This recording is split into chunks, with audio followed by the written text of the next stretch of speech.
when I get time I watch. But Gilli ನಟ ಹಂಗೆ frankly saying ತುಂಬ ಹಾರ್ಟಿಲಿ ಓಪನ್ ಆಗಿ ಮಾತಾಡ್ತಾನೆ and fellow with very good heart. ನನಗೆ ಜೆನ್ಯೂನಿಟಿ ಇದೆ, ಎಲ್ಲೂ ಫೇಕ್ ಇಲ್ಲ. ನನಗೆ ಅದಿಷ್ಟ ಆ ಹುಡುಗನ ಹತ್ರ. ಎಲ್ಲೋ ಕಡೆ ಗಿಲ್ಲಿ ಕಡೆ ಸಿನಿಮಾಗಳು ಪ್ರಚಾರ ಮಾಡೋದಂಗೆ ಮಾಡ್ತಿದ್ದಾರಂತೆ, ಗೆಲ್ಬೇಕು ಆ ತರ ಈ ತರ. ಒಬ್ಬ ಒಳ್ಳೆ ವ್ಯಕ್ತಿಗೆ ಅದೇನು ಬೇಕಾಗಲ್ಲ, 100% ನ್ಯಾಚುರಲ್ ಸಿಗುತ್ತೆ. ಅದಕ್ಕೆ ಒಂದು ತುಂಬಾ ಜನ ಹುಡುಕ್ಬೇಕಾಗಿದೆ. I think 100% in that way Gilli Nata is really good. ಅದಕ್ಕೇನೆ ಇವತ್ತು ಅವ್ರನ್ನ ಯಾಕೆ ಇಷ್ಟಪಡ್ತಾರೆ ಅಂದ್ರೆ ತುಂಬಾ ಸ್ಟ್ರೈಟ್ ಫಾರ್ವರ್ಡ್ ಮಾತಾಡ್ತಾರೆ. ಕೆಲವು ಇದ್ರಲ್ಲಿ ಏನಾಗುತ್ತೆ, ಕಂಟೆಂಟ್ಗೋಸ್ಕರ ಮಾಡ್ತಾರೆ, ಬಟ್ ಆ ಕಂಟೆಂಟ್ಗೋಸ್ಕರ ಮಾಡೋದಲ್ಲ, ಜೊತೆಲಿ ಒಂದು ನ್ಯಾಚುರಲ್ ಇನ್ಸ್ಟಿಂಕ್ಟ್ ಇದೆ, ಅದೇ ಇಷ್ಟ ಆಗುತ್ತೆ ಜನಗಳಿಗೆ.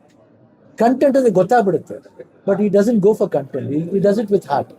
ನೀವು ಬಿಸಿ ಇರ್ತೀರಿ, ಯಾವತ್ತಾದ್ರೂ ನೋಡಿದ್ರೆ, ಯಾಕಂದ್ರೆ ನೀವು ಕೂಡ ಡಿ ಕೆ ಅಲ್ಲಿ ಇದೆಲ್ಲ ನಿಮ್ಮ ಒಂದು ಜಡ್ಜ್ ಆಗಿದ್ದಂತ ಸಂದರ್ಭದಲ್ಲಿ ಗಿಲ್ಲಿ ಆಕ್ಟ್ ಮಾಡಿದ್ರು ಸ್ಟೇಜ್ ಅಲ್ಲಿ.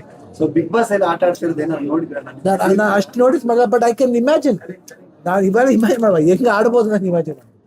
ಬಿಕಾಸ್ ಅವ್ನ ಕೋಪನೂ ಇದೆ, ಸಾಫ್ಟ್ನೆಸ್ಸು ಇದೆ, ಆಮೇಲೆ ಏನಂತೀವಿ ಒಂಥರ ನಾಟಿನೆಸ್ ಇದೆ.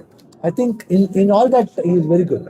ನಾಳೆ ಎಲ್ಲ ನಾಡಿದ್ದೆ ಫಿನಾಲೆ ಗೆಲ್ಬೋದು ಅಂತ ಅನ್ಸುತ್ತೆ ನಿಮ್ಗೆ ನೋಡಿದ್ರೆ? ಅವರೇ ಗೆಲ್ಲದ್ರಿ. ಫಸ್ಟ್ ಟೈಮ್ ಅನ್ಸುತ್ತೆ ಪೊಲಿಟಿಷಿಯನ್ಸ್ ಗಳು ಕೂಡ ಗಿಲ್ಲಿ ಪರ ನಿಂತಿರೋದು. Good, very nice, very nice.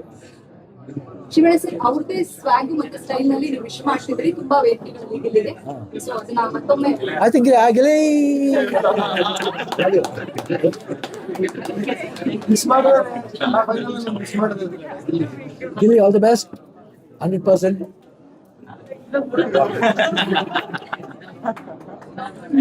ಇಷ್ಟ ನನಗೆ.